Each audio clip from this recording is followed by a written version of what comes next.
Thank you. What a change in European politics when we use Mr. Cameron to defend our cause. But okay, why not? Why not? Why not? Why? That's because of our coalition partner is there.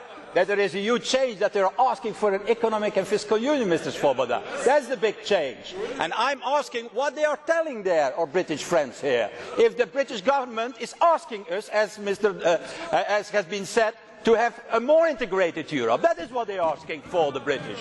So, and it's in their interest too, let's recognise. So, Mr. Barroso, we have certainty now that you shall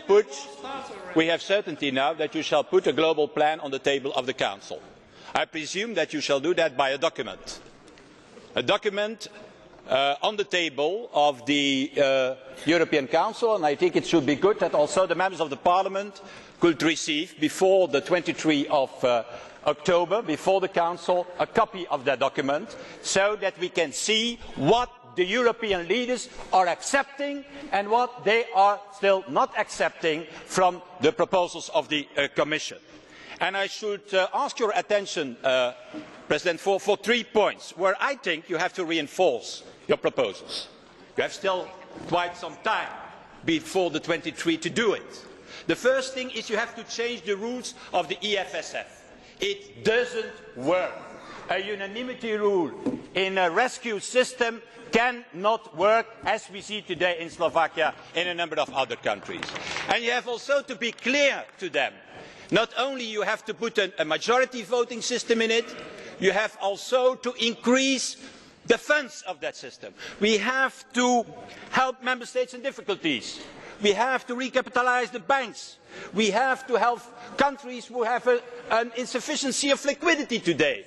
So you have to say the truth. And the truth is that we have to triple the funds in the EFSF. At least to triple. Otherwise, it is not convincing for the financial markets. And that's the first thing what I ask to tell you also on the 23rd. Say that you want to change the EFSF, no majority ruling, and triple the funds. Then you have a real firepower, I shall say. Not only a firewall against the financial markets. The second thing is on the Eurobonds. We know at the end that is the solution, because what EFSF shall do is to create Eurobonds covered by the European Central Bank. And who is covering the capital of the European Central Bank, you think? The different member states of the Eurozone. What is exactly the same system. So come with the green paper the fastest as possible. A few weeks ago you said, in a few weeks I'm coming with the green paper. A few minutes ago you said, by the end of the year I'm coming with the green paper. I know, yeah. It's still a few weeks, but I ask the fastest as possible, because at the end, that's the only way to convince the markets that we have created real solidarity and real discipline in the Eurozone. And my third point, and my last point, is the point of the recapitalisation of the banks. Well, Mr. Barroso, you have given a number of elements for that operation. Our Parliament is asking for a European plan for recapitalisation. Don't make the mistake of 2008, when in the Elysee on the 4th of October, some member states, it was Mrs. Merkel who did that, refused a European plan for the recapitalisation of the banks.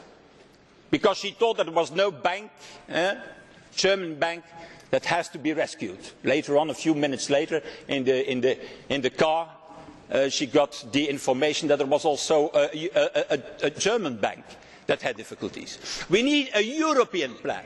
Not what you said a little bit earlier, that first of all national governments have to think. No, it is the European level who have to decide what banks to help, with what money.